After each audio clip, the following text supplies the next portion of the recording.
예, 입장 바꾸어 생각하기 역지사지라는 제목으로 하나님 말씀 증거하도록 하겠습니다. 은혜는 역지사지입니다. 입장 바꾸어 생각하는 거 또는 뭐 요즘식으로 하면 객관화시키는 거죠. 그게 능력이라는 것입니다. 사람들은 은혜를 좋아하면서 싫어합니다. 내게 은혜가 임했다 그러면 은혜가 이유 없이 주는 용서와 축복 아닙니까? 좋은 거죠. 너한테 은혜가 임했다 그러면 되게 싫어해요. 뭐 기준이 깨졌다느니 뭐 공정성이 깨졌다느니. 그래서 나는 은혜를 좋아하는데 너의 은혜는 싫어하는 거. 그러니까 이게 요나의 모습인데 이게 문제라는 것입니다. 시내산 언약이 출애굽기 19장인데 5절 6절에 우리가 하나님의 소유라 그랬잖아요. 그러니까 하나님 은혜 받은 거죠. 우리가 스페셜 트레저, 우리 보배라고. 그럼 그 다음에 사명 아닙니까? 제사장 나라가 되는 거, 다리 놓게 하는 거, 그리고 쓰임 받는 거, 거룩한 백성. 따로 띄어났다, 구별됐다.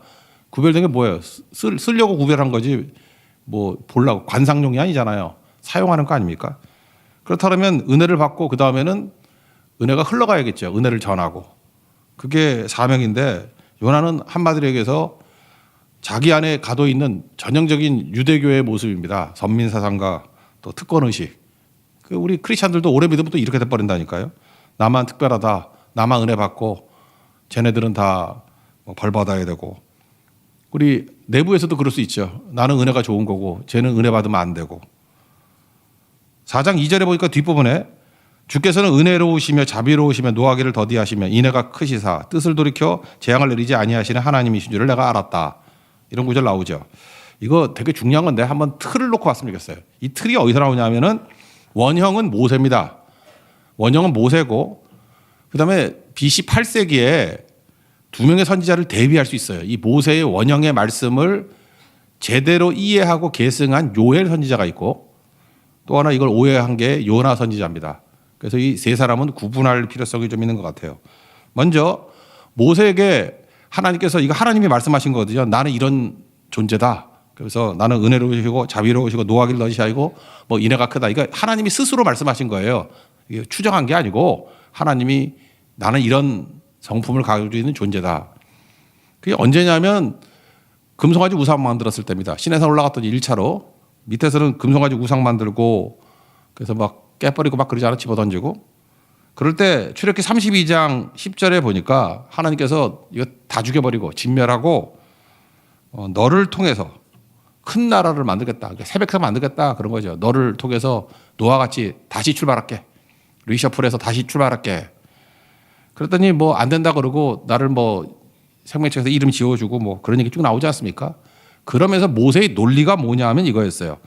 이 모세의 논리가 출애굽기 32장 12절인데 애굽 사람들이 이르기를 자기 백성을 산에서 죽이고 지면에서 진멸하려고 악한 의도로 출애굽시킨 하나님이라고 얘기 들으면 어떡합니까? 그게 모세 논리였어요. 한마디로 얘기해서 면이 안 섭니다. 여기서 다 죽여버리면 애굽 사람들 앞에서 면이 안 서잖아요. 비교의식이죠.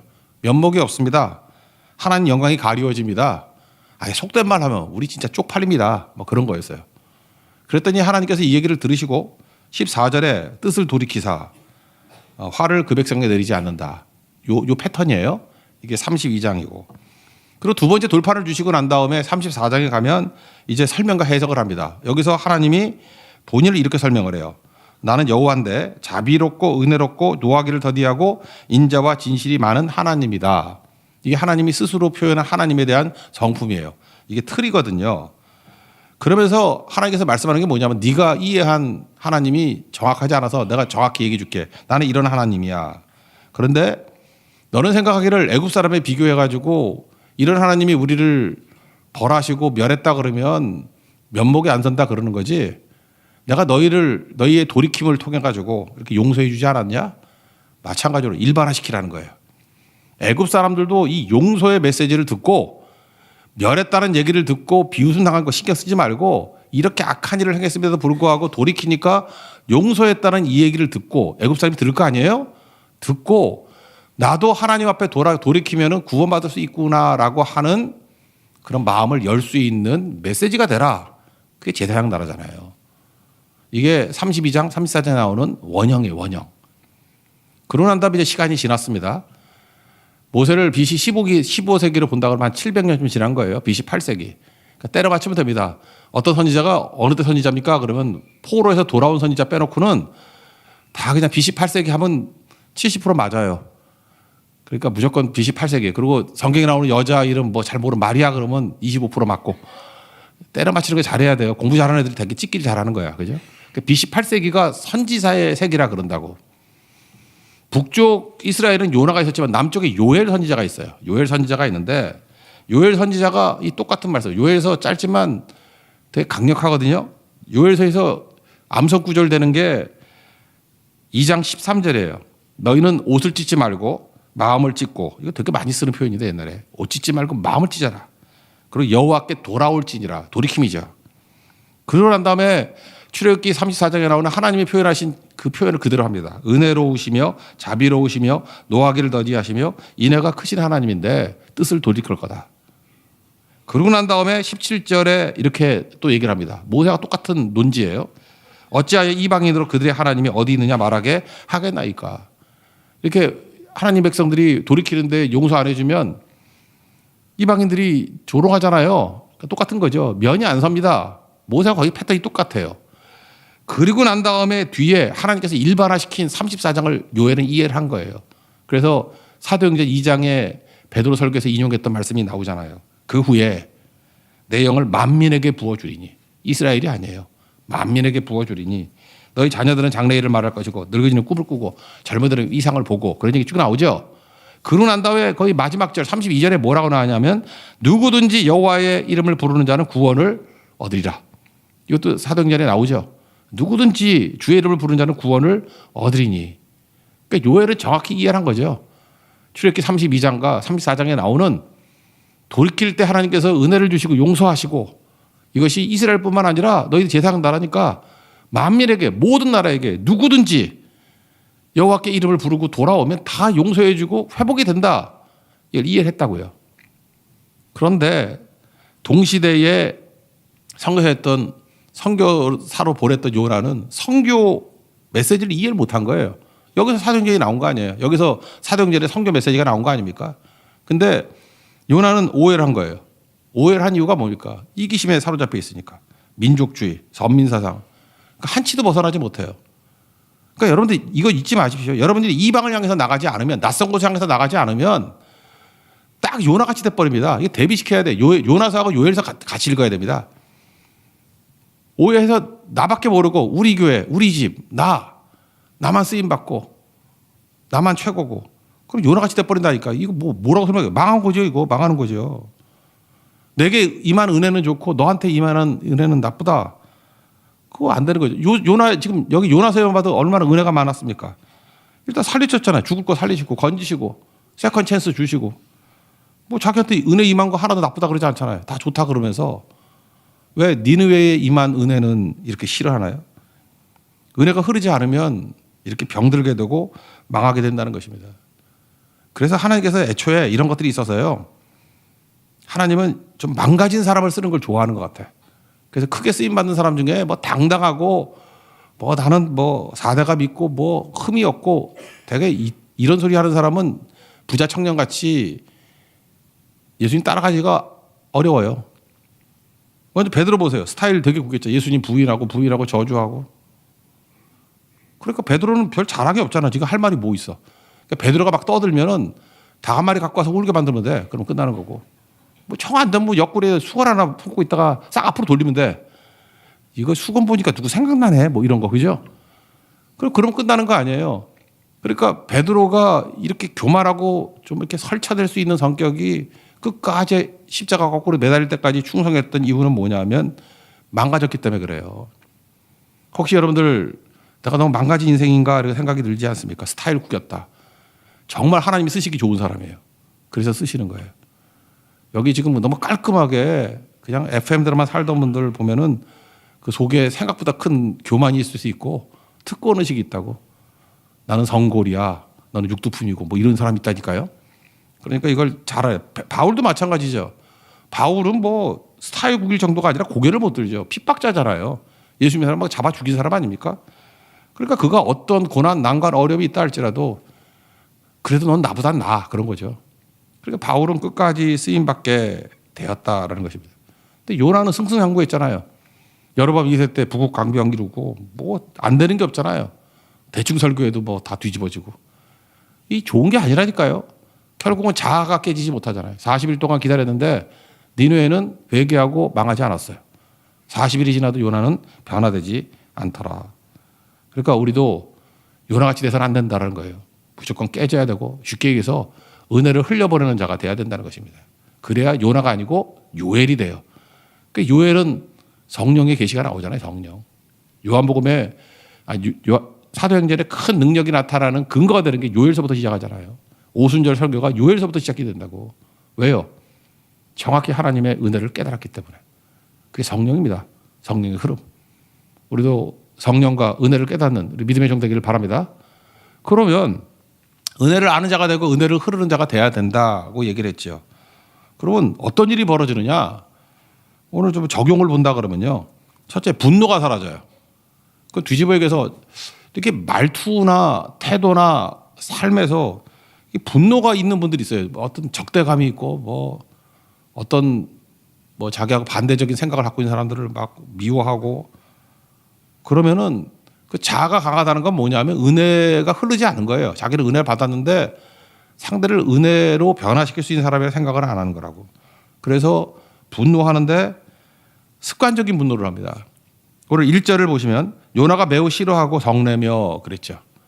니느웨가 은혜 받았잖아요. 그런데 싫어하고 성냈답니다. 노골적으로 싫어하고 분노하고 화내고 한마디로 해서 배가 꼬이는 거죠. 이스라엘이 철천지 원수인데 내가 싫은 사람인데 왜 저 사람들이 은혜를 받지? 내가 이럴 줄 알았다는 거죠. 그래서 내가 도망쳤는데 이게 말이 되느냐 이런 모습이었다라는 것입니다. 좋아요. 니느웨는 그래도 원수라 그래서 분노에 한 번쯤 했다고 합시다. 근데 잠깐 분노를 하면요 특징이 뭐냐면 이게 습관이 됩니다. 반복이 된다는 거예요. 여러분 한번 이런 거 실험하면 안 돼요? 한번 분노해봐요. 그 다음 분노는 되게 쉬워져. 한 3번쯤 분노하면요 순종하고 똑같아. 한 번 순종하면 방향이 바뀌고 2번 순종하면 도약이 일어나고 3번 순종하면 기적이 나타난다는데 분노도 똑같다니까요. 분노하면 방향이 마이너스로 바뀌고 엄청난 도약이 일어나고 기적적으로 망해요. 그렇다니까.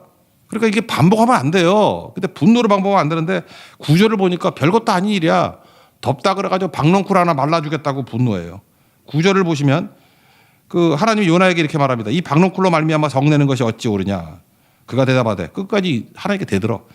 내가 성내어 죽기까지 할지라도 옳습니다. 그죠? 이게 뭐예요? 습관적 분노죠. 그러니까 습관적으로 분노를 하고 짜증내고 이러는 건 뭐냐면 은혜가 흐르지 않는 사람이에요. 은혜가. 그러니까 내가 뭐 믿음이 있습니다. 나는 은혜를 붙듭니다. 말을 믿으면 안 돼요. 근데 왜 자꾸만 분노해? 화를 내? 왜 짜증을 내? 그러니까 하나님의 의를 이루지 못한다니까 쓰임받지 못해요. 그래서 여러분 그래요. 교회에서도 뭐 어떤 일을 할 때 힘들죠. 어려운 것도 있죠. 화내면 안 돼요. 사역을 할 때 화내면 그걸로 사실 끝이야. 한 번쯤은 용서가 되나? 2번? 만약에 이게 2-3번쯤 반복이 된다 그러면 한동안 쉬게 해야 돼요.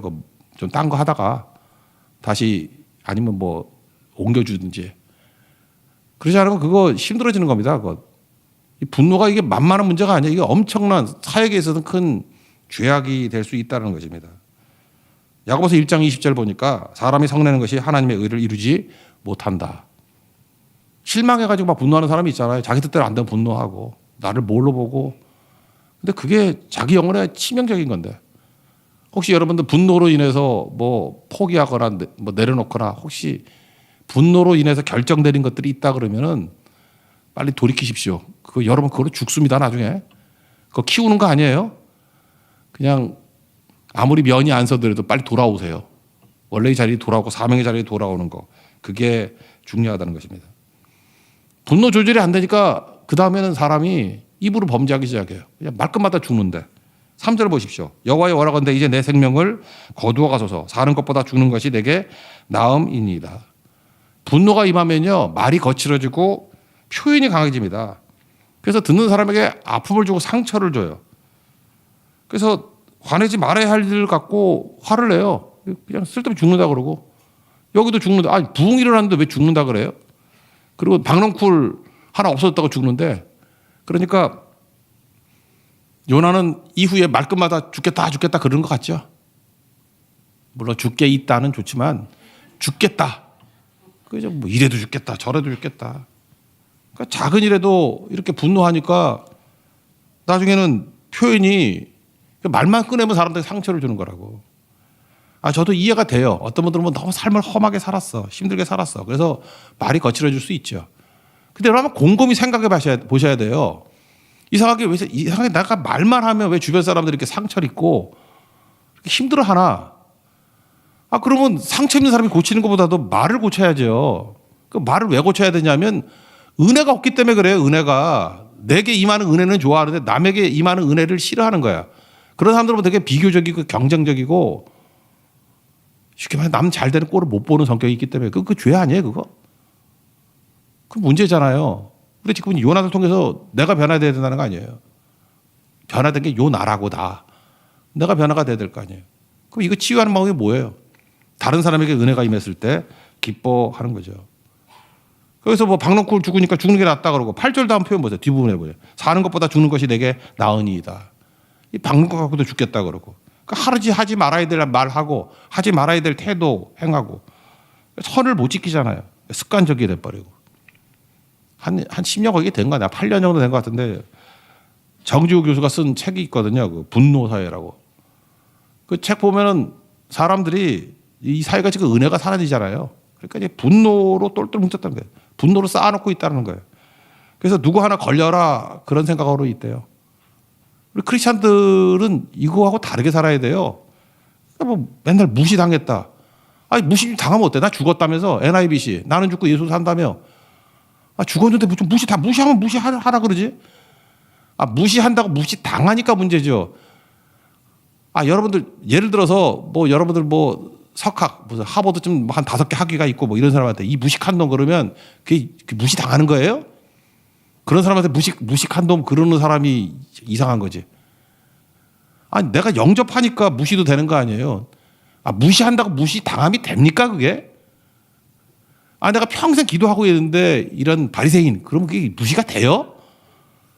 겸손하고 기도하는 사람에게 바리새인 그러면 그 바리새인 말하는 사람이 한심한 사람 되는 거지. 그러니까 무시당한다고 화내고 하는 것은 그 바보꼴이라고 해요. 바보꼴. 지금은 뭐 겉으로 볼 때 얌전한 그 쌓여 있는 거죠. 맨날 싸워요 가서 뭐 동네 사람하고 싸우고 뭐 버스에 싸우고 지하철에서 싸우고 다니다 보면 싸우는 사람 되게 많아. 여기도 싸우고 저기도 싸우고. 그러니까 분노를 쌓아두니까 시한폭탄이 돼버리잖아요. 그러니까 문제가 되는 거죠. 이번에 말레이시아에 선거 갔더니 좋았던 게 그거더라고요. 사람들이 사는 게 힘들잖아요. 그런데 한 이틀쯤 지나고 나니까 그런 말씀을 하시는 분이 있더라고요. 제가 사업하는 거 되게 힘들었는데 다 잊어버렸다고. 첫날은 생각이 나는데 이틀 되니까 다 잊어버리고. 계속해서 말레이시아 그 형제 자매들이 은혜 받고 그들이 살아나고 회복되는 것을 진짜 기뻐했잖아요. 그리고 은혜가 흐르는 것을 보고 계속 흘려버리니까 물론 복음이 전파도 되고 은혜도 전파가 돼서 흘러갔어요. 근데 마지막에는 그런 말씀을 하시더라고요. 내가 치유가 됐다고. 일단 되게 화를 잘 내는 사람이었는데 화가 안 난대. 내가 오늘 한번 더 확인해 볼게요. 화가 안 나고 이렇게 짜증스러운 게 되게 많았대요. 그리고 이렇게 누구 이렇게 자기에게 마음에 들지 않는 사람이 있으면 속으로 화가 많이 났대. 그리고 무시하고 막. 근데 그게 다 사라져 버렸대. 안희수 여사가 그런 얘기를 했죠. 이해하는 마음. 예수님이 그 베드로가 겟세마네 동산에서 엎어져서 하니까 마음은 원이로되 육신이 약하다. 뭐로 번역했어요? 그럴 수도 있지. 딱 그 마음이 생기더라는 거예요. 그럴 수도 있지. 그러니까 갈등이 다 사라져버리고 자기도 치유가 될 뿐만 아니라 다른 사람도 살리는 모습이 되더라는 것입니다. 그러니까 지금 4장 1절부터 4절까지 나오는 요나의 모습을 보면은 이 사람은 병든 사람이에요. 분노 사회 속에 살아가는 분노 선지자라고. 분노 선지자. 그 팀 켈러가 썼던 책이 있어요. 그 한 4년 됐나? 이 요나서 강해집이 있어요.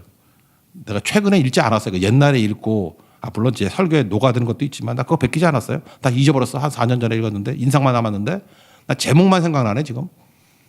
팀 켈러가 썼던 그 책 제목이 뭐냐 하면은 The Prodigal 프라핏이에요.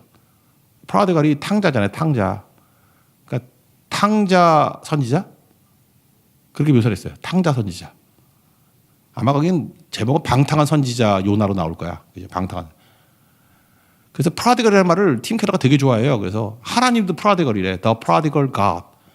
그래서 탕자 하나님 그렇게 이상하다. 탕부 하나님. 뭐, 나 그런 말 처음 들어봤어. 탕부 하나님이라는 책이 그거예요. The prodigal God. 근데 거기 강조하는 메시지가 뭐냐면 prodigal God에도 나오고 prodigal prophet도 나오고 우리가 다 탕자라는 거예요. 탕자. 탕자의 특징이 뭐냐면 거기 두 명의 탕자가 있잖아요. 집안이 탕자가 있지. 자기에게 은혜 임한 건 당연한 거고 동생한테 은혜 주는 건 다 문제시하고 그거 아니라는 거죠. 근데 돌아온 탕자의 뜻이 뭐예요? 내가 돌아와서 회복이 됐잖아요. 그렇다 그러면 우리도 누구든 돌아오면 아버지가 환영해 주고 용서해 준다라는 것을 붙드는 은혜를 아는 자. 그게 진짜 the prodigal son 아니에요? 그죠? 그게 진짜 탕자의 모습 아니에요? 회복된 모습. 우리 다 탕자라는 거예요.